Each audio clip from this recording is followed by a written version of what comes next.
Alors nous allons voir maintenant la façon dont on va faire apparaître le texte dans l'image. Et donc ce sont ce qu'on appelle des phylactères ou des bulles ou ballons. Parce qu'en anglais c'est balloons. Et donc il y a plusieurs formes. La forme la plus simple, c'est justement un ballon avec une queue qui généralement indique l'endroit où la personne parle. Donc vous savez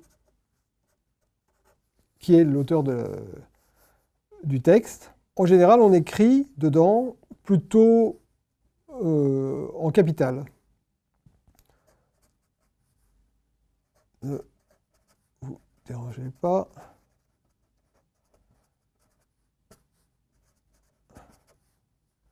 Fred, je ne sais pas pourquoi. On écrit toujours son texte avant de faire sa bulle.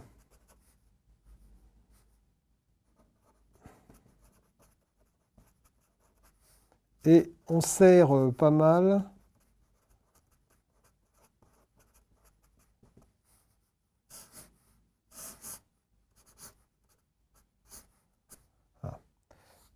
plusieurs formes de bulles. Par exemple, vous pouvez avoir des bulles carrées, des bulles avec des petits coins comme ça. Parfois, ça peut être écrit en capitale et bas de case.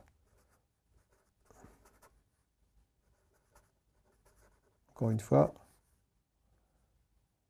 je suis trop court.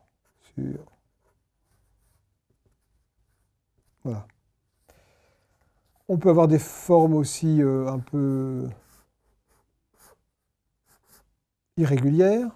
Les bulles ne sont pas forcément centrées au milieu d'une case, par exemple. Voilà, on va faire une série.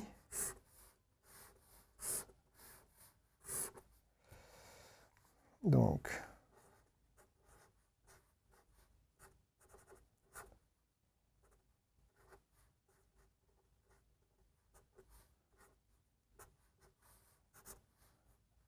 là, je vais faire une bulle qui se cale contre la case.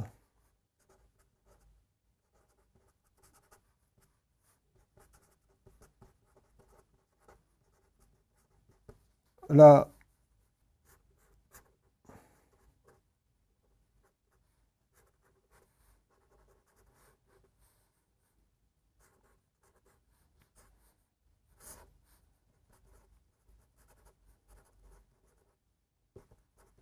et puis on peut faire sortir la bulle de la case.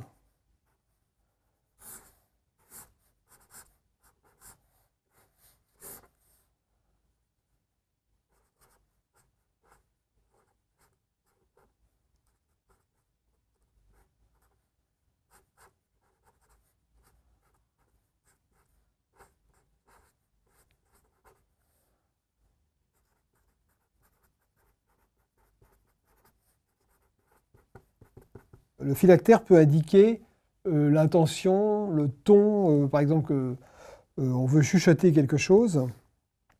Moi, j'aurais tendance à faire une bulle pointillée, par exemple. Attention au bébé.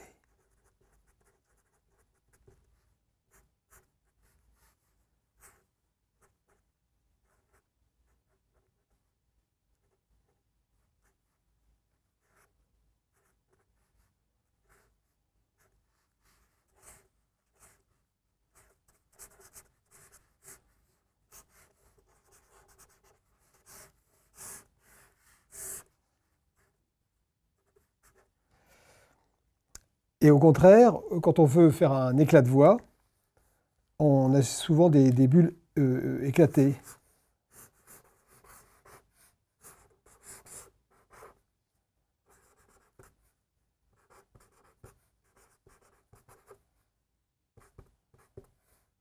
Et alors, dans ces cas-là, le texte va être plus épais souvent. Help. Donc là, vous allez devoir soit utiliser une police différente si vous avez, si vous travaillez avec une police en numérique, soit vous allez, voilà, je le fais pas un peu rapidement, mais je vais donner une épaisseur.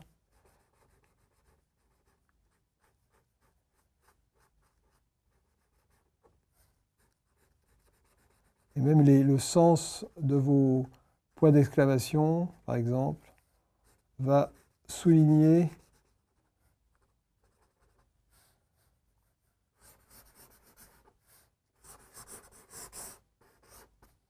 votre exclamation.